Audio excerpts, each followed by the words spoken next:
আসসালামু আলাইকুম। আমরা যাচ্ছি বাংলাদেশ এয়ারফোর্স মিউজিয়াম, যেটা হচ্ছে আগারগাঁয়ে অবস্থিত, যেখানে বাংলাদেশের সমস্ত পুরনো প্লেনগুলো সংরক্ষণ করে রাখা হয়েছে। আর এই হচ্ছে আমার ঈশ্বরচন্দ্র বিদ্যাসাগর, যে কিনা খাওয়া, ঘুম আর হচ্ছে বাইরে বের হওয়ার সময় তার বই, খাতা, কলমের কথা বেশি মনে পড়ে।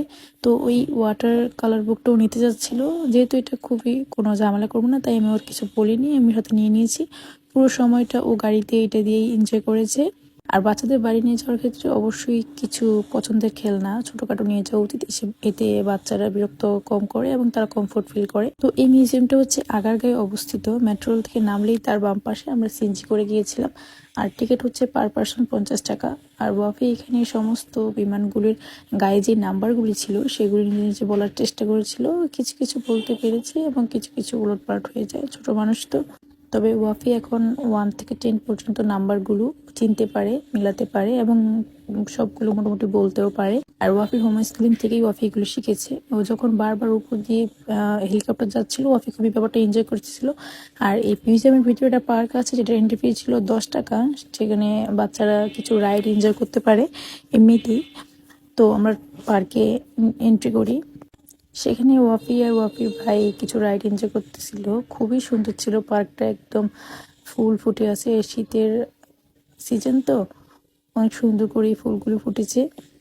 তো এখানে ওয়াফি এই রকিং এরোপ্লেনটাতে উঠেছে। আর ওয়াফি যেহেতু বাড়ি থেকে না খেয়ে বের হয়েছে, তাই ওর জন্য একটু খাবার প্যাক করে নিয়েছিলাম। সেই খাবারটাই মাঝে ওকে খাইয়ে দিলাম। বের হওয়ার সময় খাওয়ার চেষ্টা করেছিলাম, যেহেতু আমরা দুপুর 2টায় বের হয়েছি, কিন্তু দুপুরের খাবারটা স্কিপ করেছে, খায়নি। তাই আমিও জোরাজোরি করিনি, একটু নিয়ে নিয়েছিলাম, কারণ আমি জানি বাইরে গেলে বাচ্চার এমনিতেই মন ভালো থাকে, তখন এমনিতেই খেয়ে নেবে। তো মিউজিয়ামের ডান দিকের পাশে অনেকটা জো টাইপের একটা পার্কের মতো ছিল, যেখানে অ্যানিমেলগুলি সব কার্টুন আকারে ছিল এখানে। তো ওয়াফি এগুলি দেখে বেশ এনজয় করছিল, সবগুলোতে চড়তে চাইছিল। সবগুলিতে তো আর চড়া সম্ভব না, মানে এখানে চড়ার স্কোপ নেই আর কি। তো যেগুলিতে উঠতে পেরেছি ওগুলিতে ওয়াফিকে আমরা উঠালাম।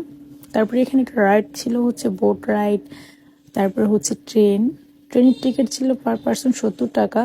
তবে জাস্ট একটা রাউন্ডে ওনারা দেয়। আর মিউজিয়ামের ভিতরে সবচেয়ে খারাপ যে ব্যাপারটা লেগেছে সেটা হলো, ওখানে কিছু কিছু প্লেনে উঠা যায়, মানে বাচ্চাদেরকে উঠানো যায়, সেখানে টিকিট ছিল পার পার্সন 30 টাকা। এই ব্যাপারটা আমার মোটেই ভালো লাগে। তবে শহরের এই জীবনকে বাচ্চাদের আনন্দ দেওয়ার জন্য এবং তাদের ব্রেন ডেভেলপমেন্ট হিসেবে সব মিউজিয়ামে নিয়ে যাওয়া উচিত।